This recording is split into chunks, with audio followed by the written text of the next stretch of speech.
To marriage matters. And your marriage matters to Ooh, us. yeah, we talking about sex, right? Kinda. We're trying. Kinda. We're more so talking about those disconnects. Oh, yeah, disconnect. If you disconnected, yeah, some dead kid on the line or something like that, you need to get that fixed first. Because think about the word relationship means how you connect with someone. One another. Yeah. With your spouse. How you relate to one another. How you're connecting to one another. So if there's a disconnect, then your relationship struggles. Yes. So what we have to learn is, especially one thing we kind of touched on before, is negativity or negative changes. Yes. Because if you focus on what's wrong and the weaknesses and the shortcomings of your spouse all the time, or if you're pointing the finger and playing the blame game, you think on the bad thoughts, you're going to start hating them. You're feeding it. You're feeding it. It's going to grow. Yeah, what you feed will grow. So if you're feeding off the negative energy or the negative things that your spouse does, then there's definitely going to be a disconnect. That in itself is going to cause a disconnect. So you have to think about mentally, because we talked about how important the mental aspect. Yes. So if mentally your perspective or your expectations are unrealistic, or you're just being selfish, whatever the case might be, it's going to end up with a disconnect. Think about the disconnect is a disconnect can last one day, 1 year, or 20 years. 20 years disconnect? Yes. In the same house? Yes. Because you're trying to get along for the sake of getting along, or for the sake of the kids, or just for the sake of I love you, but or perception. Yeah. So how you want to be perceived amongst other people in your circle. Yeah, so we have to learn how to understand and deal with issues, because it's the small things, the little foxes, that can be big detrimental issues to your marriage. And for example, a date night. Just say, you guys agreed to a date night once a week, once every other week, or maybe once a month. You ain't had a date night in 3-4 months. You ain't said nothing because you don't want to be negative. Not negative, but like, it's your life may have been busy, things going on, could end up working overtime, or you have a new addition to the family. Like, you have legitimate excuses why the date night didn't happen, or maybe you just didn't have the funds, but you still, a date night, you can stay at home and watch a movie, Netflix and chill with your spouse, still could be a date night. But things happen, you know what I mean? So that's fine. But if that date night is important to your spouse or to you, and you don't communicate how important that is, you have to revisit, especially if you and your spouse came to that agreement. I mean, stuff happens, so you don't get upset. You just have a decent conversation, about your expectations, or we agreed upon having a date night. And so sometimes people forget, but you have to revisit what the conversation was in the first place. Just using a date night as an example. Yes, to get an understanding, because this is what it means when it said the small foxes can spoil the vine.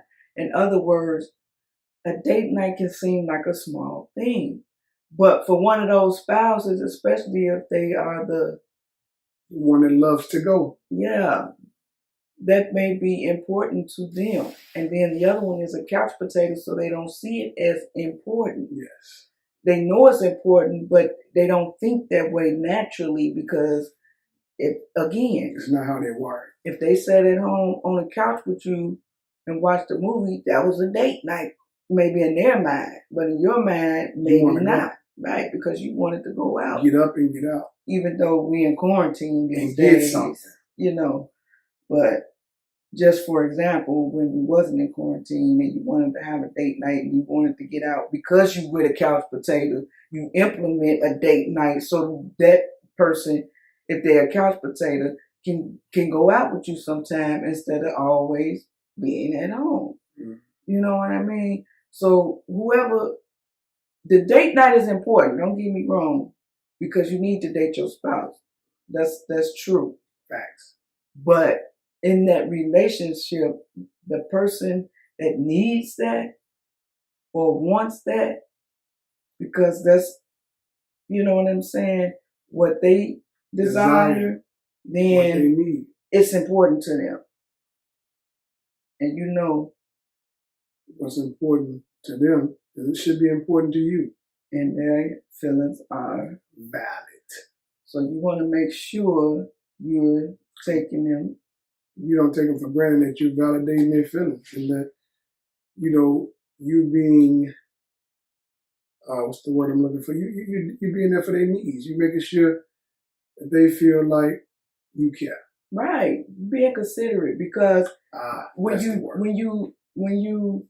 don't do it, but then you want them to fulfill your needs sexually or in the bedroom or whatever case it might be, and they like feeling some type of way because there's now a disconnect because we haven't dated like we agreed to in the last 3 or 4 months. So now your spouse is feeling some type of way. Now there's a disconnect and that bedroom turning a little cold or lukewarm. You know what I mean? Get rid of the disconnect. When before that disconnect and y'all was dating, still dating and things, things was going on and it was hot in that heavy and maybe, you know what I'm saying, in the bedroom. Hot in there.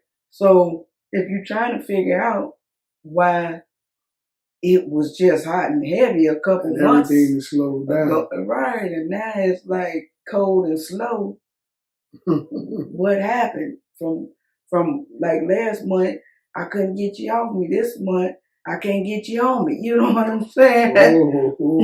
What's going on? So these are the type of things that happen and that can seem small to one spouse or the other spouse, or even sometimes petty. But it can hinder progress, not process, but process and progress. It can definitely cause a disconnect. And like I say, on the flip side of that, those small gestures can cause the spouse to feel loved, appreciated, and more. Despise not the day of small beginnings. Don't throw their gestures to the side if they're trying. And we've seen where spouses begin to make changes or strides, maybe minimum, to acquiesce or to do what their spouse was asking them to do. And next thing you know, it's just thrown to the side like, oh, all you did was.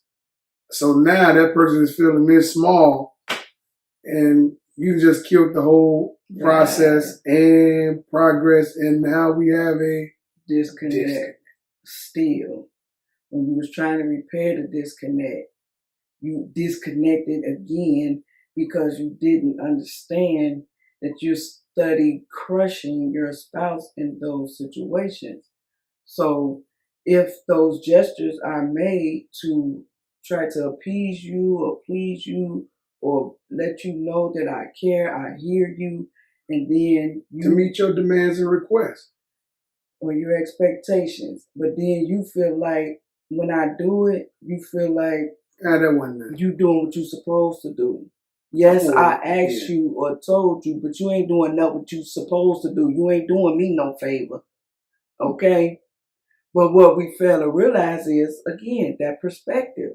If you got a husband that wash your car and put gas in your car and take the trash out or do clean up around the house, wash or whatever the case might be, to help out, appreciate those things because they ain't got to.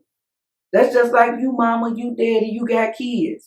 Stuff you do for your kids, you ain't got to do. So don't act like Facts.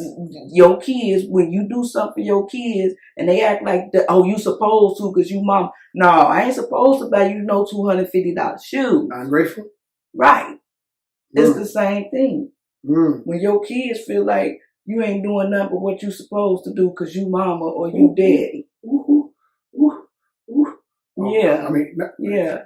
It's the same concept. When you treat your spouse like, you ain't doing me no favors. You doing what you supposed to do as a man, or you doing what you supposed to do as a woman. As a husband, as a wife. No.